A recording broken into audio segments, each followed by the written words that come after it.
Hi, ഇന്ന് നമുക്ക് പെസഹ അപ്പവും പാലും ഉണ്ടാക്കുന്നതാണ്. ഇന്ന് പെസഹ വ്യാഴാഴ്ചയാണല്ലോ.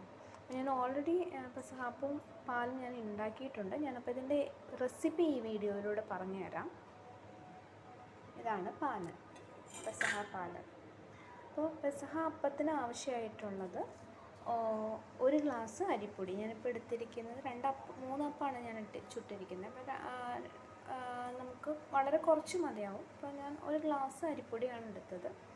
1 ഗ്ലാസ് അരിപ്പൊടി, അതുപോലെ തന്നെ ഉഴുന്ന്, പിന്നെ നമ്മൾ തേങ്ങ കുരുകുന അരിഞ്ഞിട്ട് വറുത്ത് കോരിയത്, ഉള്ളി ചെറുതായിട്ട് അരിഞ്ഞ് വട്ടത്തിലരിഞ്ഞ് വറുത്ത് കോരിയത്, പിന്നെ കറിവേപ്പില ഒരൽപ്പം വറുത്ത് കോരിയത്, പിന്നെ ഉപ്പ്, ആവശ്യത്തിന് ഉപ്പ് ചേർക്കണം.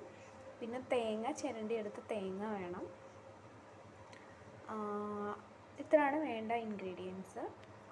പിന്നെ നമ്മളിതിൽ വെച്ചിരിക്കുന്ന കുരിശ് നമുക്ക് ഓശാന ഞായറാഴ്ച കിട്ടുന്ന കുരുത്തോലയുടെ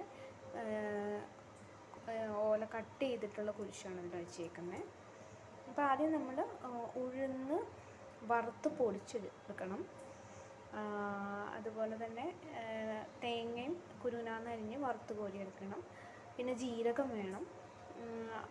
അത് കഴിഞ്ഞിട്ട് നമ്മൾ 1 ഗ്ലാസ് അരിപ്പൊടി വറുത്ത് കോരിയിട്ട് പൊടിച്ച ഉഴുന്ന് പരിപ്പിൻ്റെ പൊടിയും കൂടെ മിക്സ് ചെയ്യണം. അതിലേക്ക് ജീരകം, പൊടിച്ച ജീരകവും, പിന്നെ അതേപോലെ വറുത്ത് കോരിയ തേങ്ങ, ചുവന്നുള്ളി, വറുത്തൊരു ചുവന്നുള്ളി, വേപ്പില എല്ലാം കൂടി ഇട്ട് മിക്സ് ചെയ്യുക. ആവശ്യത്തിന് ഉപ്പ് ഇട്ട് കൊടുക്കുക. കുറേശ്ശെ വെള്ളം ഒഴിച്ച് കൊടുത്ത് നനച്ചെടുക്കുക. അതിനുശേഷം നമ്മൾ തേങ്ങയും കൂടെ ഇട്ട് കൊടുക്കുക. നമ്മൾ ചിരണ്ടി വെച്ച തേങ്ങ ഇട്ട് കൊടുക്കാം. അതുപോലെ തന്നെ വീണ്ടും നമ്മൾ കുറേശ്ശെ വെള്ളം ഒഴിച്ച്, തീരെ വെള്ളം പോലെ അല്ലാത്ത രീതിയിൽ, എന്നാൽ തീരെ വെള്ളം കുറയുന്ന രീതിയിൽ, ഒരു മിതമായ രീതിയിൽ വെള്ളം ഒഴിച്ച് നനച്ചെടുക്കുക. അപ്പോൾ നമ്മുടെ കയ്യിൽ നിന്ന് ഒരു വിട്ട് പോകുന്ന പരുവാകുമ്പോഴത്തേനും നമ്മളത് വെള്ളം പാകമാണോ എന്ന് നോക്കിയിട്ട് നമ്മൾ ചട്ടിയിൽ വെച്ചിട്ട് ഒന്ന് പരത്തി കൊടുക്കുക, ചുട്ട് കൊടുക്കുക. അങ്ങനെയാണ് ചെയ്യുന്നത്.